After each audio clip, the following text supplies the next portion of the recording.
You're listening to the Big Cast, your source for the latest in financial technology. Brought to you weekly by the Best Innovation Group, with your hosts, John Best and Glenn Sarvati.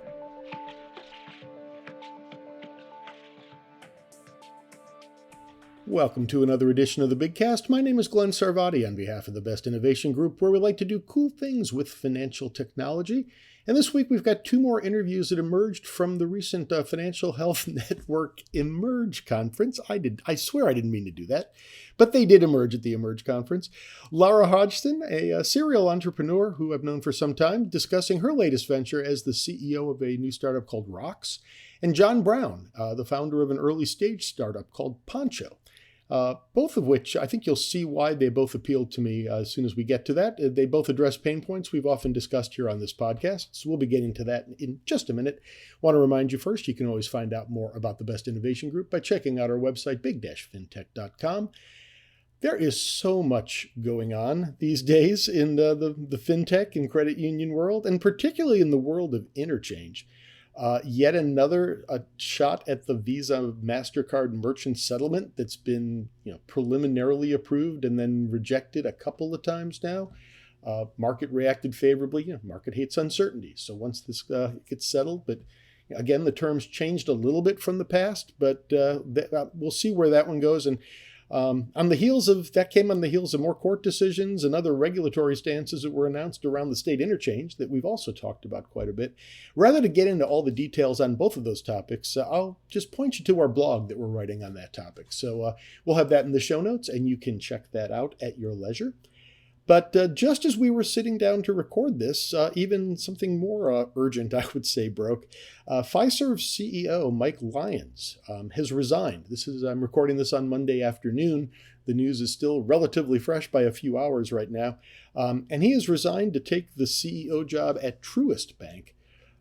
Interestingly, and here's the key to it, Mike Lyons just took the job at Fiserv 18 months ago, joining from PNC Bank. And just to refresh people's memory and kind of what's going on here, because there's been a lot of activity at Fiserv in the last year and a half or so. Lyons was the first outsider to come into the CEO role in over 20 years.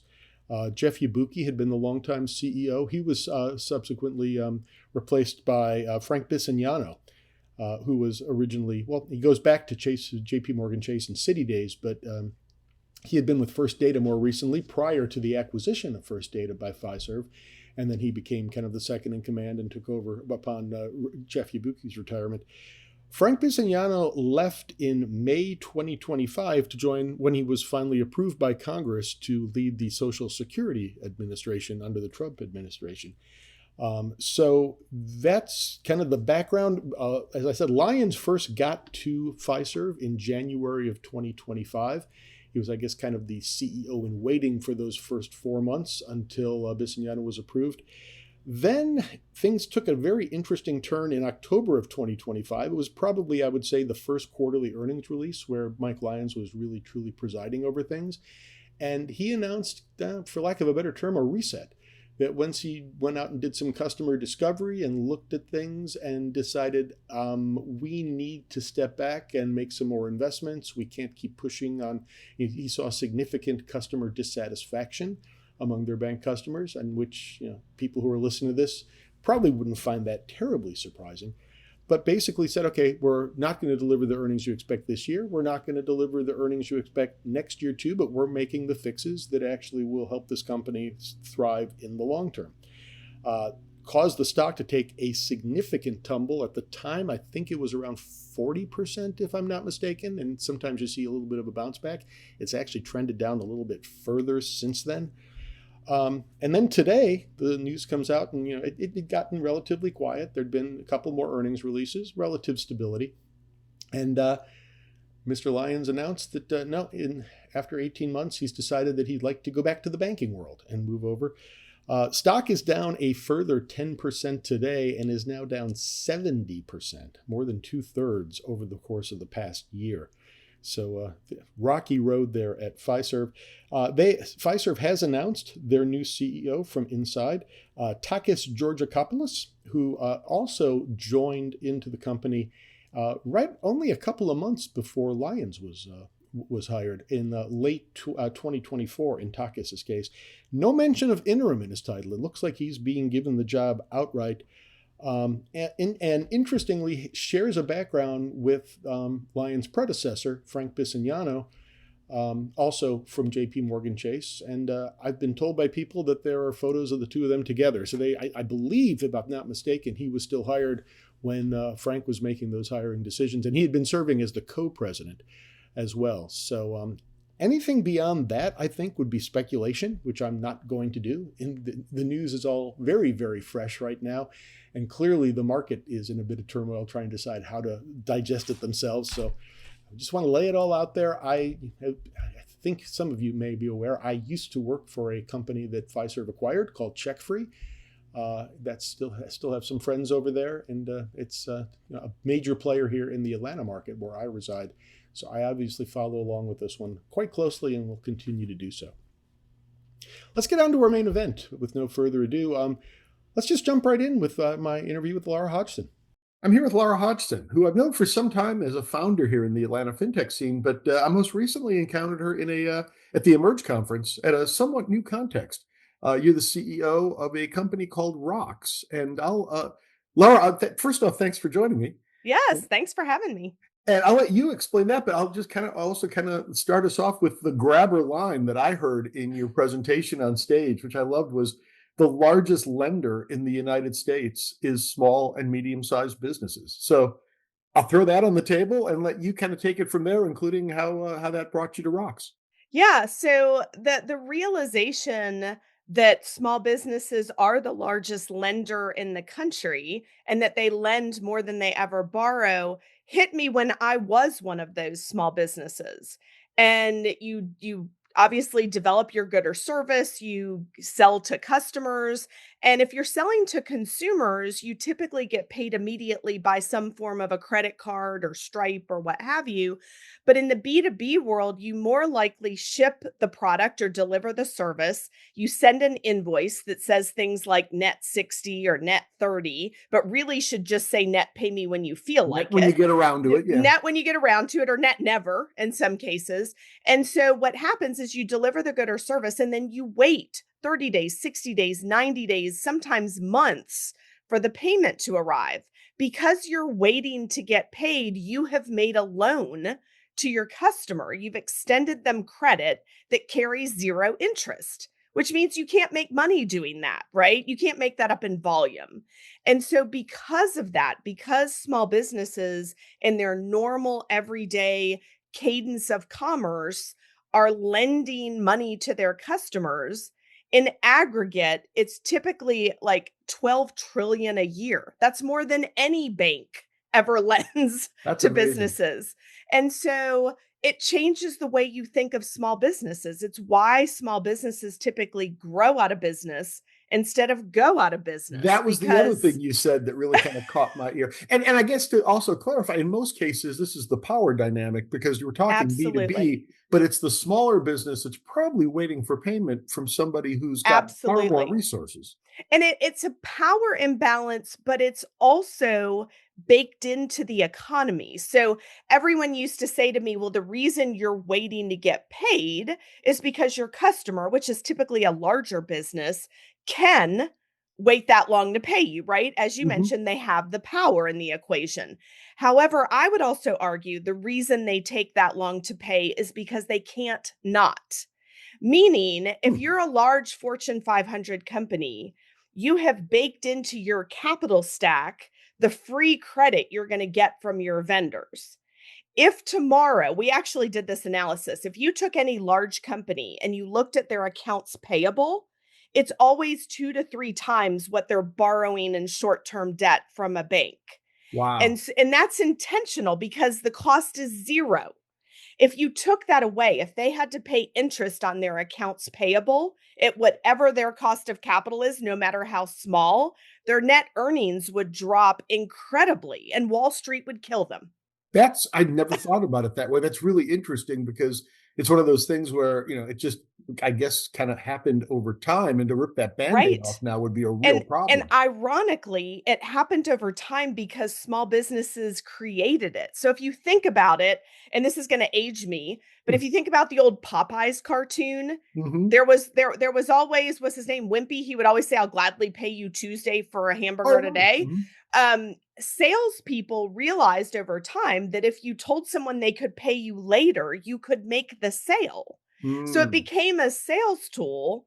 But then once you offer that as a sales tool, the customer will not let you take it back, right? Yeah. So so they started to, over time, large buyers, as they leaned in on the power imbalance, demanded that, right? It wasn't just a sales tool. Now it was, no, I'm not going to buy from you if you don't give me net 90 net. I mean, there's companies that demand net 360. No. Oh, Really? yes. I've Oh, never seen that. yes. Yeah, In that's called writing? consignment. That's Okay, called okay, consignment. okay. Yeah. So this is fascinating. So from that standpoint, then, ROX, how does ROX Yeah. actually kind of tackle this problem? Well, so when I first realized the problem, I created a company called Now Account, which Mhm. I ran for 15 years. And that was an innovative payment solution that allowed these small businesses, when they sent an invoice to their customer, they could put the invoice on Now Account and get paid immediately in a way that felt like taking a credit card. So it was Mhm. not a loan and it was not factoring, it was off balance sheet. I ran that And business for. effectively, the revenue stream for Now Account was the effect, basically a proxy for interchange, kind of the same. Absolutely. Yeah. We charged a merchant fee. Yeah.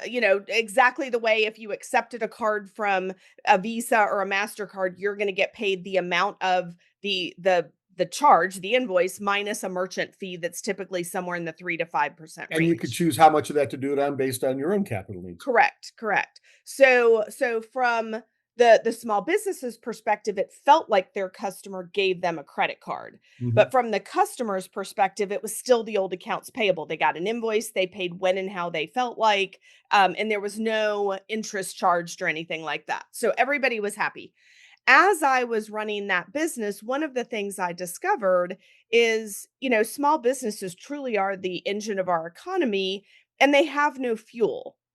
And in many cases, when they go to try to get access to capital, whether that was from Now Account or whether it's from a bank or a credit union or any of these other sources of capital, what you hear from the lender is the 5 C's of credit, right? That's what's going to govern whether we extend capital to you.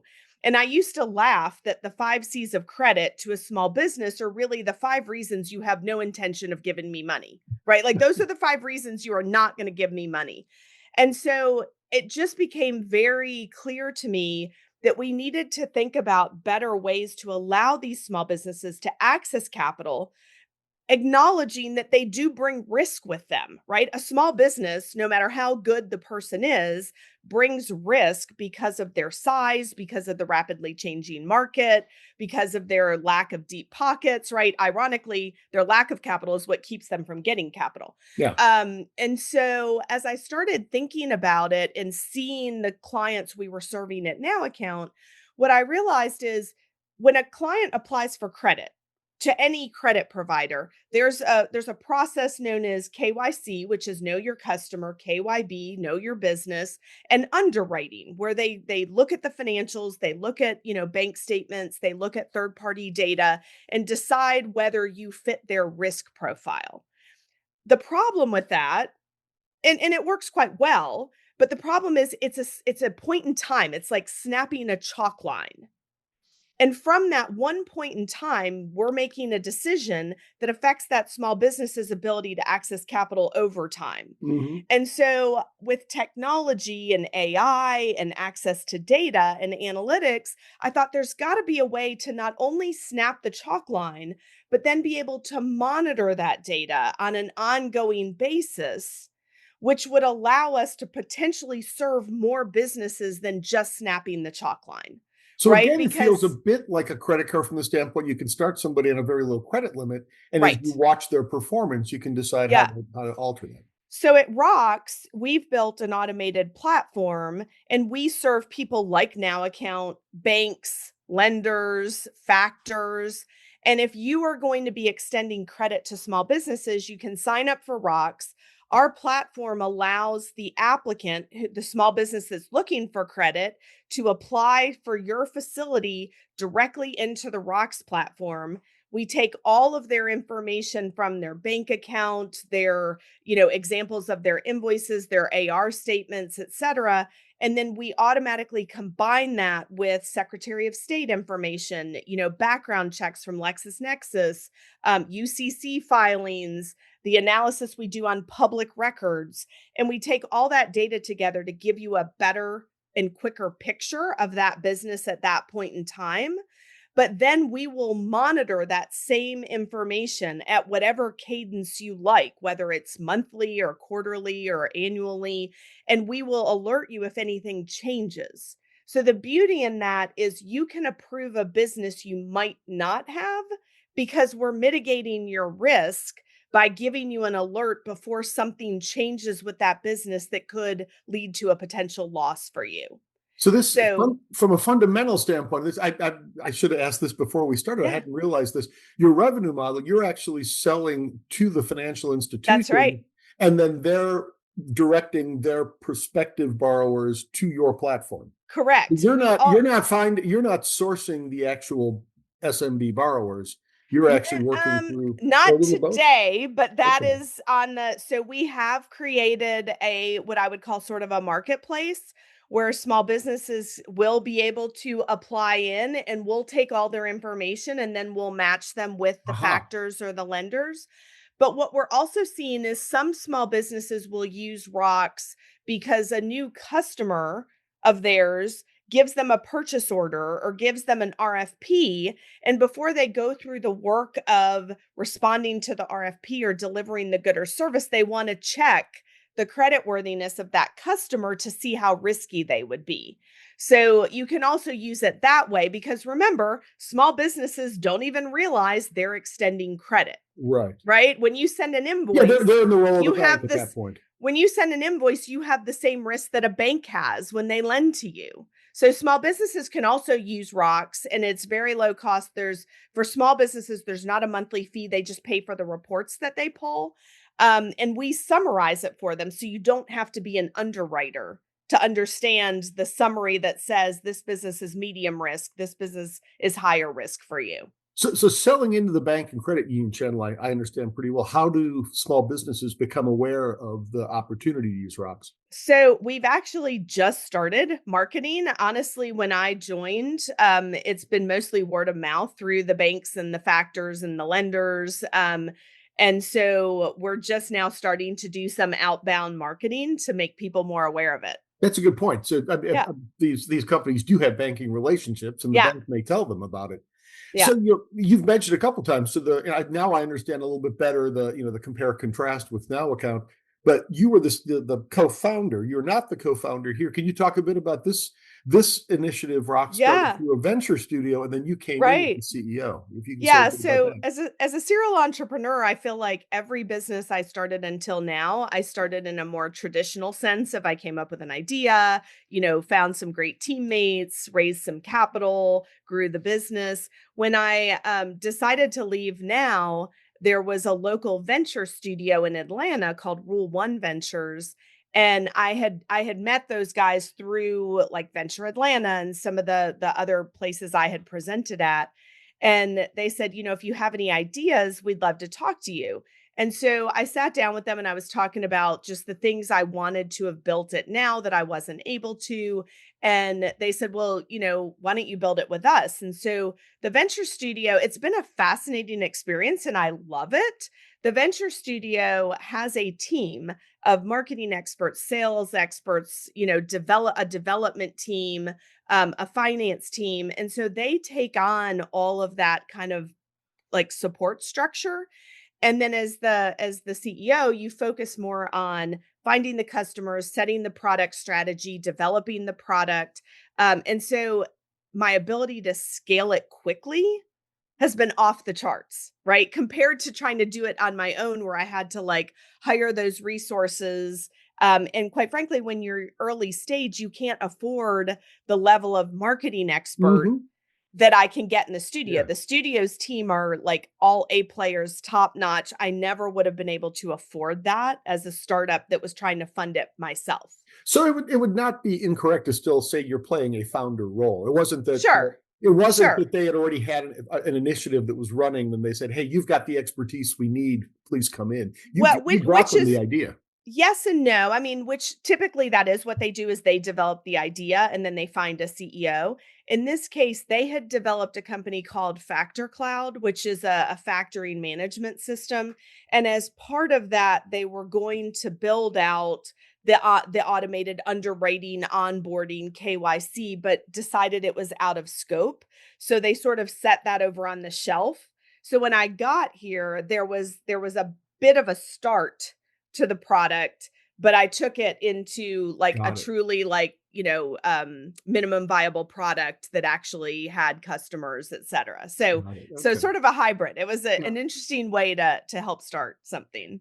I think it's probably pretty apparent for our listeners, but you were there at Financial Health Network.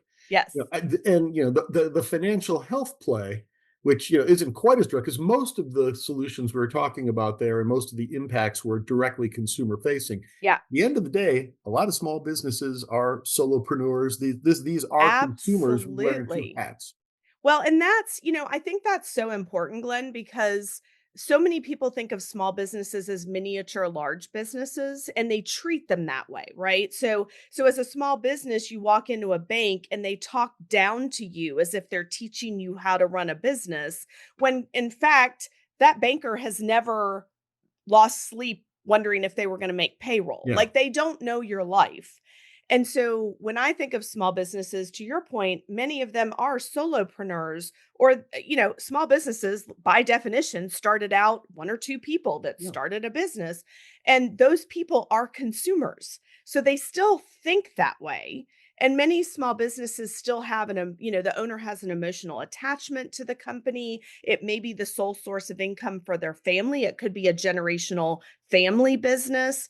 And so I do think that as we think about financial health, for a vast majority of our population, their financial health is 100% tied to the small business they either started or they bought or they run or they work for. Yeah, makes sense. So if people want to find out more Yes, about .com, ROXWRITE.com, and it's roxrite.com. and it sounds like, I guess the website is set up in such a way that whether you're a financial institution or a Absolutely. small business, you've got an Yeah, opportunity to take a actually look. on the website you can do a free trial. You can just get started. We give you some free credits and you can run some reports to see if they're useful for you. It's all automated. Lara Hodgson, CEO of ROX. I learned a lot. I really appreciate it. Thanks. Great talking to you. You too. So I love that point that Laura makes of, I never really thought about it that way. She kind of couches it that the small business community are the largest creditors in the country. Not because they chose to be, but it just kind of turns out that way because they lack the leverage in terms of floating funds on collecting on their invoices. And I'm not familiar in any great detail with this product, but I did know Laura's other company, Now Account, which we spoke about a bit as well. The two kind of work on that same approach of unlocking the access to capital and working capital, and basically dealing with the issue with invoice receivables. What's to lose? I guess she mentioned free reports out there where you can try before you buy, and I think, as you know, small business is a pretty key point near and dear to my heart as well. So, again, very interested in seeing how that plays out. Also, with no further ado, my other conversation, and again, one of those cases where this is why I love going to these conferences. You just meet people very unexpectedly. Here's my conversation with John Brown. I'm here with John Brown, who's the co-founder and CEO of Poncho. And John, I'll let you explain the name in just a second. This was one of those really wonderful happy accidents. We met, it was, I believe, your first Financial Health Network Emerge, and we just sat at the same table during one of the sessions and struck up a conversation. And I'm fascinated by what you describe as a pretty early stage venture that you've got going on. But why don't you just say a bit, first off, what brought you to Emerge, and then tell us a bit about Poncho. Well, no, thanks. It was great meeting, and you go to some of these events and you connect with people in like mind and in the community. And obviously, we met up and got along great. But that's what the whole event was, for people thinking about all the different facets of financial wellness. And what brought me there was the company Poncho that we're building, which is a tool to advance workforce readiness in the military, and specifically by reducing financial stress in the ranks. For those who may have served, they know that financial stress is a big problem for service members and military families, but it's also a big problem for the institution. You had told we've talked several times on the podcast about the stress the families face and the fact that you see payday lenders and everything just at the edge and the periphery, just outside military bases.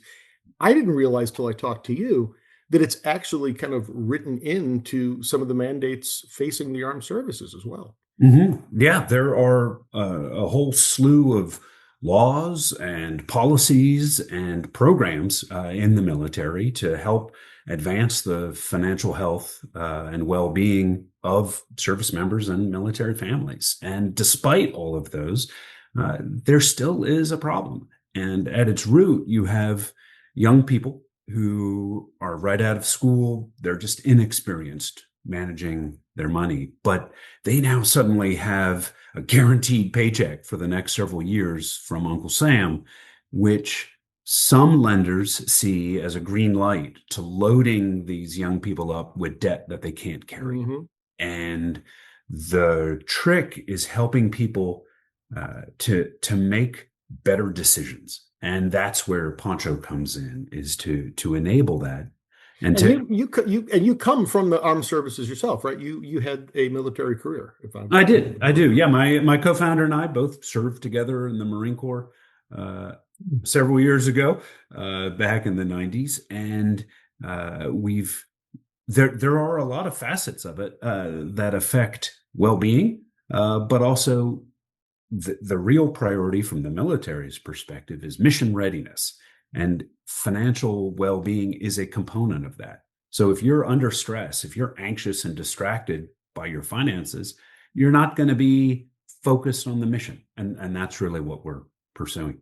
And I mean, when I thought about that more when you mentioned it, and especially when you extend that to your family, if you might need to be deployed, not only, like you say, you've got more things you're worried about on the home front that obviously is going to, take away your focus. It also creates a new vulnerability in terms of anybody trying to compromise you too. So, I mean, there's lots of logical reasons why this becomes a pretty important play, on both sides of the equation. Absolutely. And that is one of the new risk factors out in the landscape, that in the last several months and over the last year, military leaders in the intelligence world have been coming out saying foreign countries who are not friendly to the United States have figured out that they can go to commercial data brokers and buy lists of financially stressed or vulnerable military service members and either try to manipulate them, extort them, somehow use them for intelligence advantage against. It may not be as straightforward as, hey, we've got this check for you if only you'll do this for us. It could be the typical phishing attempt that just appeals to whatever they know the hot button might be. Exactly. So it's a readiness and security issue, not just a well-being issue. Now, Poncho, I'm guessing, has a military connotation to it. What's the origin of the name? It does. So when you go to boot camp or officer candidate school, any sort of basic training, you are walking around all day with a belt that has canteens on it. It has a first aid kit, and they also issue you a poncho. When you're out in the field and it's a rainy day, you need a little lightweight piece of gear to keep you dry, to keep you warm, and give you a little bit of a protective layer from all the elements. So that's where the name came from. The protective layer. Got it. That's right. On a rainy day. You had mentioned before too, you had a kind of a personal anecdote when you were in a leadership position in the military, again, with your, mandate to make sure that the financial, well-being of your of your troops. Can you talk a bit about that? I thought that was really interesting. Sure. Yeah, the military is a very particular organization. Unlike a lot of employers and workplaces, the boundaries of privacy are kind of melded. When I was a commanding officer, I had just under 200 Marines and sailors in my organization, and one of them was he was in collections, and he was several years older than I was. I was a single guy, 26 years old, and he was, I think, about 35 or so, married, a couple of kids. And because he was under financial duress, one of his creditors reached out to the military, eventually to me, and I had to sit him down and counsel him on his personal finances. And it was an awkward moment. I was a single guy making bad financial decisions left and right. And I told him, I am in no position to be judging you here, but let's work through this and connect you with the advisors and the counselors to help you get back on a healthy path. And that's what we did. And so we got there, but it is, there are not many workplaces where a manager or boss will sit down and look in the finances of their employees. And also be in a situation to say, hey, I'm not your use case. I'm not the one that's going to be able to say, do what I do. Exactly. So this is probably a good kind of transition. So the Poncho model, how does this actually, what is the approach? I believe it's app-based. It is in part. There are a number of different levers to help improve someone's financial well-being. Part of that is information. Part of that is helping them to make better decisions and avoid the bad decisions. But part of it is connecting them with resources, counselors, information, institutions who can help them get on their feet and stay there. So our focus is really doing that and improving that well-being in order to boost military readiness. Now, is it preventative as well? I'm guessing the answer, but we haven't spoken about this. It's not just once people have shown signs of financial duress, but it's also people from an education standpoint before they get there? Absolutely. A lot of the programs today, which people say, and I like to repeat, they are world-class programs with world-class people for a world that doesn't exist anymore. I like that. And the approach has been information, articles, resources. All of those are available on Google, but you've got to help people connect with the answer, make that decision, and really act on the insights that you can offer. So a lot of these existing programs are focused just on, or overwhelmingly on, the people who are in a crisis. Mm-hmm. And that leaves the other 95% of people kind of figuring it out themselves until some portion of them fall into crisis themselves. And then the system kicks into gear. So it's about getting as early in the process as possible, helping people identify and resolve problems before they become a crisis, and doing that for the entire community, for the entire organization.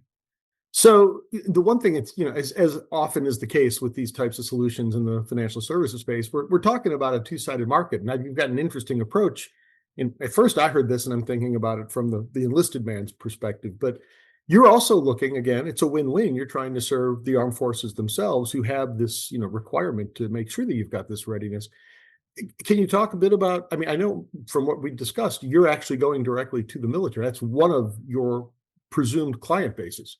That's right. In fact, they are the customer. They're seeing the benefit in terms of readiness, focus, retention across a workforce. Like a lot of employers have employee financial wellness programs. The military is no different. They want people to be productive and focused. They want them to stay in the organization and not leave to get a higher paying job. But as you mentioned before, there's also a large security component that is perhaps unique to the military or the national security context.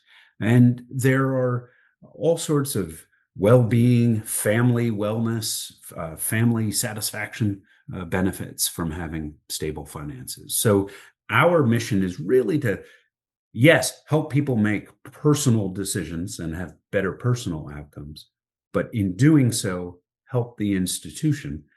And something we talked about at the Emerge conference was the role of partners in the financial industry and that's what really brought us kind of to this conversation. That I was, the credit union play in this, I think, is relatively clear. But I mean, how do you intend to kind of weave the credit union space into your, operating model? Well, that's they are a pillar of the not just the financial component of the military community, but they are present on every installation in every military town. They are active participants and partners in improving the financial well-being of this very large community of military service members, military families, as well as veterans. So my job, you talked about the two-sided network. I see it as even bigger, connecting the entire community. Yeah, we may have 3 or 4 sides on this one. That's right. That's right. And people have this deep, trusting relationship with their financial institutions. And my job is to help connect them even more so that the decision isn't made in a void. I am not a financial institution, and I do not want to be in that business. That requires a level of expertise and knowledge that a lot of people, the credit unions in particular, already have. So let me find ways to strengthen those relationships and get people to trusted, productive partners as early in the process as possible. And that's going to take a lot of different forms based on what the military is comfortable with. I don't want to be pushing products on people, but I want to help reinforce those relationships they already have. And it's a great opportunity. And I'll just say the last point on that, that in many installations, the credit unions have a privileged relationship with the military and with service members. They are welcomed on base. They have a quasi-official role and are seen as part of the community, part of the solution. Well, with that in mind, if we've whet some appetites on this one, I know you're still at the relatively early stages. I know you've got the website set up. Is that the best way for people to follow up and find out more? Sure. I'm on LinkedIn. There's a lot of John Browns out there. A lot of John Browns out there, but the website is poncho.us, poncho.us. And there's a contact form there. Also, john.brown@poncho.us. And I'll post your link to your LinkedIn profile as well. Oh, that'd be great. Yeah.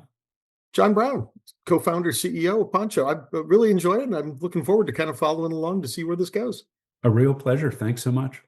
So I really like the way John's going at this one. I'll say it's refreshing, although I see this more and more these days. He's really willing to recognize what he doesn't know, to collaborate, to seek out people's opinions. He's not claiming he knows the credit union space, but he does know the military, and he's playing an interesting kind of intermediary role between a lot of different, the enlisted man, the military organizations themselves, and hopefully the credit unions to bring things to the table and bring it all together. And yes, if you might have been thinking about this already, the Defense Credit Union Council seems like a natural fit here as well. I had suggested that to John, and sure enough, he'd already been in touch with them. So I'm sure that's a conversation that we'll be continuing as well. John Best and I have talked before on this podcast about this whole idea that, the predatory businesses that set up shop just outside military bases is both really depressing and also very telling of a pain point and, unfortunately, an opportunity that they see for whatever reasons that happens to, work with, as John said, this John Brown, the idea that you suddenly have young people who have not had a regular paycheck before and suddenly have a fair bit of money in their pockets, and in most cases housing already covered, gets a little interesting. So I love the idea. If this and I'd never heard that whole idea of military readiness being an issue that it's not just helping the enlisted man, it's actually a priority for strategic reasons on the armed forces side as well. With that, another episode of the Big Cast in the books. Again, my name is Glenn Sarvati. My firm is 154 Advisors. You can find us on LinkedIn, and you can do the same with the Best Innovation Group. My name is 1N on Glenn, Sarvady. You can find me there. You can find me via my firm 154 Advisors as well. You can find the Best Innovation Group under Big Fintech and our Grand Poobah John Best out there as well. And again, as I mentioned earlier, you can always check out the big-fintech.com website to find out more about us. And if you go to the media tab, you will find lots more content of our conversations that we have with all kinds of interesting people in the space. Thanks again to the Financial Health Network for putting on such a compelling show here in Atlanta earlier this month, or late last month, whenever it was at this point. Just another great one to add to the list, and a bunch of good new people that I've met that I continue to have conversations with. One place I didn't get to go this year, well, I have never gone, for that matter, to the Money 2020 event in Europe, which usually takes place in Amsterdam as it did this year. But I have a good colleague here in town who did indeed go there, and that's going to be our conversation next week. So if you check back in, we tend to have new material for you, new content here on the Big Cast, usually on Tuesdays on a weekly basis. You can subscribe, like, and on whatever platform you look at, and you'll receive an alert when we've got new content out there. You can also just go to the website in the media tab, and you can find the most recent one, as well as lots of past ones. In either case, be sure to check out the show notes. You'll find a lot there, including the blog about interchange that I just mentioned. You'll have ways to reach out to the folks that we interviewed, and some links to past episodes and other articles that we find interesting. There was a good one today in Banking Dive about the changeover at change over to a couple of organizations, not only Fiserv, but Truist, where Mike Lyons will be moving effective September 1. So a little bit more on that front. Again, my name is Glenn Sarvati. Amazon Music, Apple, Spotify, wherever you happen to check out your podcast, do it there. Do it at the Best Innovation Group website. In any of those cases, thanks as always for listening. Check back each week for the latest from the Big Cast. Or better yet, we hope you'll consider subscribing for free via Spotify, Stitcher, Apple, or wherever you get your podcasts. If you have questions or comments, we'd love to hear from you. Tweet us at Big Fintech, email info@big-fintech.com, or visit us at big-fintech.com and click on the Media tab, where you can post a comment or check out our archive of hundreds of past episodes. See you next week.